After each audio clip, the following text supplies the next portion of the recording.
Hey guys, and welcome to a very snowy Colorado, and today we have the 2024 Land Rover Defender 110 with the county pack, which I love on this design because it gives it a few white details contrasting to the Tasman blue. We have the Fuji white roof, for example. The entire tailgate is completely white, but the best part of this design, of this spec, are these steely wheels. They look like steel wheels, but they're actually 20-inch aluminum wheels. Give it that retro vibe that I love about pretty much every single Defender.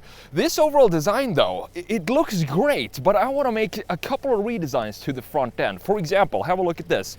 We have 1, 2, 3, 4 air intake slots in the front end. So what I want to do here, pretty much combine this whole section to be one single grill, because I just want to see what that would look like, even though I think this is a beautiful design all around. So we're going to talk about the front end design, the side, the rear, the interior, and then I'm going to take this for a drive. First of all, let's check out what's underneath the hood of this 2024 Land Rover Defender county pack. So let's pop the hood right here. We have a 3-liter inline 6, putting out about 395 horsepower and 406 pound-feet of torque. It's connected to a ZF 8-speed automatic. The automatic is fantastic. In this truck, we also have, of course, all-wheel drive. Fuel economy comes in at 18 city, 20 highway. It is a mild hybrid. 0 to 60 is done in about 5.7 seconds. Now, the base price for the 110 is about $67,000. I'm going to put the exact numbers up here on the screen. And this one, as tested, comes in at about $82,000. Now, looking at the design of this, I've always been a fan of the Land Rover Defenders, even the old ones. I think the old ones were more like a rugged tractor, but this one feels way more modernized in its design. I was almost hoping to see more of a retro design when this first came out, but I think this separates it well, well enough from the rest of the Range Rover lineup or the Land Rover lineup that are very luxurious and smooth in its styling. Here we have a lot more boxy design, as you can see. One detail I love up here on the hood are these patterns. It just makes it look so industrial. We also have this bulge in this Tasman blue color. Now, looking at the front end here, there's a lot going on, specifically with the air intakes. We have intakes functional right there on the sides. We have intakes in the bottom. You can equip your Defender with all sorts of protection underneath if you want to. And then we have this intake, this, and then I guess you would call this the main grill up here. So what I want to do in this redesign is kind of play around with the front end design and see what it will look like if we have some sort of connection to the upper part of the grill here or the headlight, and create just a normal, pretty traditional looking Land Rover grill in the middle, just to see what that could look like. I do love the overall integration of everything here, how this piece feels like it's sticking out or being a separate piece of the entire front end with the functional air slots here on the side. You also have the fog lights integrated in these silver trim pieces on the sides as well. And it really doesn't look too aggressive. We have the main headlight up here with this halo light around it, not being a complete circle, cutting it off at the top. We also have the indicator lights in this area with these squared off pieces on the side. Black housing, which I think looks great with the contrast as well. Now coming around to the side view, and this is by far my favorite piece of design of this specific spec, because we have these wheels that look like the old traditional Land Rover steel wheels, but as you can see, these are way bigger than what they used to be, and they're also in Goodyear Wrangler off-road tires. The wheels themselves are actually 20 inches, and that is because we need to house the main big brake disc up front. And then this county pack comes with this sticker on the side, which still has this Fuji white contrast color to it, and also the black lower section right here. If we look at the proportions of this thing, I do think the 110 is probably the one that is the best, proportionally look correct. The 130 sticks out way further back here. I made a review on that as well. It looks almost like a school bus, and then the 90 looks like a very short, narrow wheelbase, similar to the proportions that we have on the short wheel two-door Wranglers, which is of course great for off-roading. But if I were to buy a Defender today, it would probably be this one or the 90 with the V8. Looking up top, this is also some throwback to the original Defenders with this glass panel up here in this Fuji white roof rails up there. You also have the camera The rear mounted camera is located back here in this fin. And I can't wait to show you the interior, because I think this interior of the Defenders is one of the best interiors for any SUV in 2024. It checks pretty much every single box for me. So we're gonna have a look at that after we have a look at the rear end. So here we have the Fuji white contrasting rear end. We also have the silver going on down here at the bottom, and these very industrial, almost militaristic style pattern for the taillights, which I think looks cool. And looking at this from a side view on the rear end, you can see just how sharp this cut is. It looks like someone took a knife and just cut it off, because it's straight vertical all the way down, and all the design features, the graphic features, sit flush with the bodywork. Now if we open the tailgate up, or the trunk up, we have this type of opening for it, which means that these hinges needs to be extremely powerful or strong, because we do have a full spare size wheel, as you can see on the outside. And looking in here, of course, you can fold down the seats if you want to create a lot more space back here. But overall, since this has such a boxy design, we still have a lot of space back here with some nice pockets on the sides as well. Another detail I love here is that this pattern that we have on the hood comes back in the back seats, adding to this more rugged industrial look for the Defender. So let's close this back up. It's pretty heavy. Looking further down, we don't see any exhaust pipes sticking out of the back. They do sit all the way down here, and I do think it looks pretty cool still. You can kind of see them if you step back a little bit, and I'm not sure if I would want to have them be, you know, exhaust pipes in the diffuser or in the bumper itself. I think this actually suits this design overall. So with that said, let's jump in and have a look at this interior, because as I said, I think this is one of the best interiors in 2024. Pretty much overall, it doesn't matter what type of car you're driving. Having a look at the door panel, I love this industrial, again, feel with the nuts and bolts being visible on the door itself. Pretty straightforward door, very functional, Meridian sound system in this one. All the buttons here feeling a little bit rubberized, which is nice. Here's an overview of what the interior looks like. I do like the dark theme that we have going on here with some contrast. Almost, I wouldn't call this white, it's more gray, but we do have more white-ish material here on the sides. Seats, of course, power adjustable for an $82,000 car. So let's jump in here, because my hands are freezing, my fingers are falling off. Now here's the thing, what I love about this interior. We have everything that I'm looking for in a modern interior. First of all, let's start up here with this gauge cluster. Look at how beautifully integrated this is with this big solid bar that goes around it. We also have a chamfer or a housing for it at the lower section, and everything here up here is soft touch material, which is great. We have the vents located up here in a pretty interesting location. I don't think it's very common to have them up here. Usually they sit down here somewhere. And another reason why I would prefer this interior to the bigger screen is because we have the 10-inch screen in this case. And you can option this to have a bigger screen. I think it's probably 12 inches or so. But here, look at how integrated this is. Right in between these two big bars that goes through the entire dash. Looking great, and it feels like it just fits. It's supposed to be in this area. I don't want to have this curved screen that sticks up above this edge and below this edge down here. This is perfectly fine for me, and I don't need a bigger screen. Then we also have some storage compartment behind this. So this is completely open all the way behind this screen into this shelf that goes here with the Defender stamped out right in front of the passengers. You also have some grab handles up here for when you take your passengers off-road and they need to hold on to something. So we have checked two boxes. We have the integration of the gauge cluster, the integration, the sizing overall of the infotainment screen.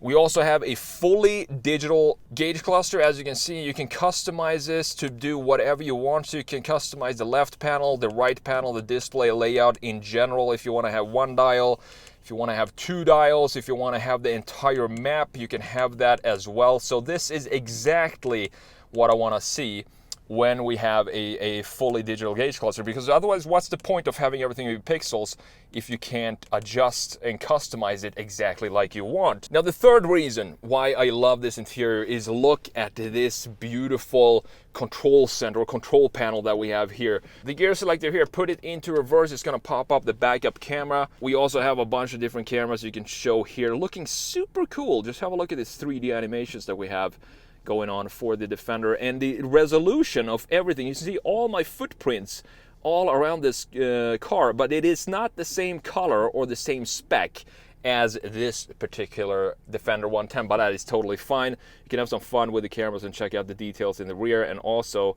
in the front end as well. You can also put it in the off-road mode, and this is going to show you if your center differential is locked or the rear differential is locked, how much articulation you have. So far, I don't have any complaints about this interior at all. Now, the fourth reason why I think this is the best, one of the best interiors of 2024 is if you look at all these buttons here, there's really not a lot of buttons for, you know, all the functions that you have. That's because Land Rover wants to utilize this space as best as possible. For example, these controls for the climate control settings here, if you just turn it and not touch it, not push it, it just controls the temperature of the car. But if you push it, now you're going to have the control of the heated and ventilated seats. So you have two functions here, but there's more than that. If you press this fan button down here, then this is going to turn the second dial into the fan speed. So instead of having like an array of dials, you use two dials that controls pretty much everything. We also have another function in this dial, that is if you press this button, it's going to pop up all the drive modes that you have here. So you can see them down here in the infotainment screen. You can also see them here in the gauge cluster. So we have configurable, we have wade, rock crawl, sand, mud ruts, gravel, snow, which I'm in right now, and then you also have comfort or eco. I'm going to keep it in gravel, snow. Beautifully done, by the way, with this with this gauge cluster showing you the drive modes with the side view of the 110. Moving further down, we do have a couple of USBs here, USB-C, normal USB, and a 12-volt cigarette outlet. A lot more storage further down in this area. This is all hollow as well, and you can see again these nuts and bolts coming back, which I love of this interior. It just brings in that exterior vibe that you have. The industrial, militaristic style comes back in the interior here. So here's the key fob. A pretty normal looking key, nothing crazy about this key. You have unlock, a lock, lights, and opening the trunk with the panic button here as well. And of course, two cup holders here. Underneath here is where the wireless charging for your phone is. I do think this is a great location because it's sort of when you're driving the car, looking at it from up here, you can't see any notifications and you won't get distracted by your phone. But if you just lean forward a little bit, you can still grab it very easily. Opening up the center armrest, you have a pretty small storage here. It's deep, but the sizing of it is not that big, but it's still enough for whatever I would need this for. This, of course, being soft touch material as well. Looking at these seats, they look pretty, you know, standard. They don't look like anything crazy, but they're very comfortable. And you also, it doesn't really look like it has a lot of bolstering, but when you actually sit in these seats, you feel like it really hugs you well. And as I said, it's adjustable in so many ways. You can definitely find your perfect driving position and the comfort for the seats, but just fiddle around with the settings on the sides. Moving on to the steering wheel, again, very rugged, militaristic style here with these hollow pieces on the spokes at the bottom, and this is hard plastic. You have all the controls for the cruise control settings here. You also have the heated steering wheel button in this area at the right spoke, and on the left spoke you have all the controls to configure the gauge cluster. You also have a pre-setting here with this button with this circle around the car where you can configure driver assist settings. More storage here on the sides. I mean, this interior is just a fantastic looking interior. This is what I want to see in new cars today. Not too big of a screen, gauge cluster that is beautifully integrated and has a nice house to live in deep within the dash. We have physical buttons for the main controls, and I do love the user interface here with these dials having separate functions for it. And last but not least, up top we have a huge sunroof that is probably mostly covered with water and snow at the moment, but it's good to have, and you get some more lighting in here if you want to do that. And the rear view camera is a camera, or you could have it just be a regular mirror if you want to, by just switching this flap at the bottom. Coming around to the back seat, we do have 3 climate zones in this car, and here is an overview. First of all, before we jump in, looks pretty spacey to me.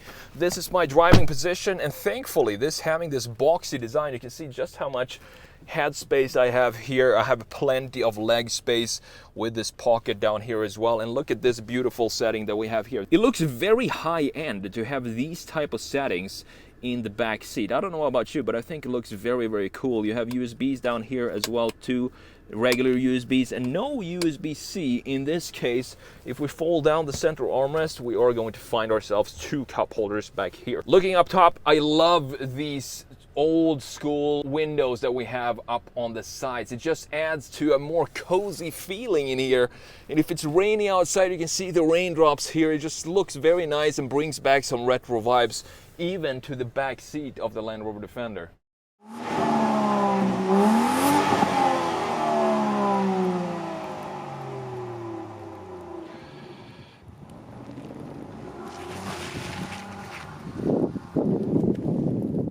I really do love this car, the 2024 Land Rover Defender, specifically when we have these retro styles and the Fuji white roof and the tailgate, the white wheels. So I'm in an empty parking lot right now, so let's just turn off the traction control here. And let's head out on the road. It's very fun to drive this car and slide around a little bit with the traction control off. But you know what, we're coming out to the normal road, so let's turn the traction control back on. I think this car actually has pretty much everything that I want in a brand new SUV, because this is not just one of these crossover SUVs that look like you can go off-road, but really, can you? Not a lot of them are this capable, and also the styling, the exterior styling of this 24 Defender is just spot on. They kept that original vibe, spirit, I would say, of the original Defender design with its boxy shapes, the round headlights, and these windows in the back, for example. But it still has that modern Land Rover feel to it, even though it's completely different, obviously, in the design from the Range Rover, the Velar, the Evoque, which, as I said, feel more fluid, has more of that luxurious vibe to it, which this also has, but it's still more utilitarian looking of the exterior design, and also, of course, this beautiful interior. We've had a snow dump the last 24 hours. The Colorado weather, it never ceases to surprise me. We have 65 degrees and sunny, shorts one day in January. Next day, we have this, like 5 inches of snow, and you never really know what you're gonna get. Another cool thing I do love that they did with the Defender, the entire lineup, is that they offer 3 different, I think maybe the 110 and 130 has the same wheelbase. It's just the rear end of the 130 that sticks out a little further. But the 90, I do love the 90. I do wish I could review the 90 with the V8, because I don't know, the proportions of this one, yes, look great with the 110. I think it feels more natural to have these type of proportions on this package. But the 90 is just so cool, and you can have it in this almost gunmetal color with the V8. That would be a proper Defender to me. I would switch out those sport wheels though and put some off-road wheels and tires on there, and I would have my perfect Land Rover Defender. Oh, he thinks I'm talking to the to the infotainment system. All right, so I'm not gonna go crazy here now today, obviously, with this type of weather, but let's step on it just a little bit. Still have a lot of traction, so we didn't lose any traction at all. And the power is great, 400 horsepower. Let's just round it up to 400 horsepower and 400 pound-feet of torque. It's not bad for this type of package or for this type of size of car. But the fuel economy, even though this is a mild hybrid, still get 18 city, and it doesn't get much better on the highway because it only bumps it up to 20. So the fuel economy is, if that's something that you're, it's a big priority for you and you're in this type of market, that might be something to consider. It's so comfortable though, and just knowing that I'm rolling around on these retro steely design wheels, even though they're not made of steel, obviously, it just makes it feel special, and it feels special to drive. Stepping on it, 0 to 60, which we're obviously not gonna do right now, but that is 5.7 seconds. Not bad at all. I've made a few reviews now of brand new Land Rovers. I did the Range Rover Sport, which was a fantastic piece of machine, even though that wasn't the top of the line. I still thought that was a very it felt like a sports car driving that thing. The interior was not as good as this one, in my opinion, because it was more smoothed out. I do love this more rugged style that we have here, and the smaller 10-inch infotainment screen.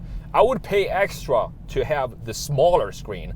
Thankfully, these days you pay extra to have a bigger screen, but I would definitely prefer to have this one. I've also done the Defender 130, which was a great vehicle as well, but way too big for me. The proportions look a little off. And honestly, I think Land Rover is on a roll right now when it comes to the design. They have a very clean, clear design identity. Do I feel like I need more power in this? No, I don't. Would it be cool to have the V8 in this? Yeah, for sure, because it is a V8 compared to a turbo 3-liter inline 6. But I can tell you this, you definitely do not need the V8 for overtaking and so on.